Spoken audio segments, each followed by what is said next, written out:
இன்றைய 10 வாக்கியங்கள். ஆக்சென்ட் உச்சரிப்பு. 1. She has a strong British accent. அவளுக்கு வலுவான பிரிட்டிஷ் உச்சரிப்பு உள்ளது. 2. He speaks with a slight southern accent.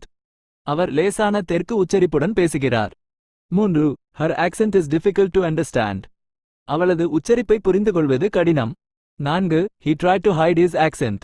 அவர் தனது உச்சரிப்பை மறைக்க முயன்றார். 5. She has a beautiful accent. அவளுக்கு அழகான உச்சரிப்பு உள்ளது. 6. The actor perfected his character's accent. நடிகர் தனது கதாபாத்திரத்தின் உச்சரிப்பை சரியாக செய்தார். 7. He learned to speak with a neutral accent. அவர் நடுநிலையான உச்சரிப்புடன் பேச கற்றுக்கொண்டார். 8. Her accent gave away her origins. அவளது உச்சரிப்பு அவளது தோற்றத்தை காட்டிக் கொடுத்தது. 9. He mimicked her accent perfectly. அவர் அவளது உச்சரிப்பை சரியாக பின்பற்றினார். 10. The teacher corrected his accent. ஆசிரியர் அவரது உச்சரிப்பை சரி செய்தார்.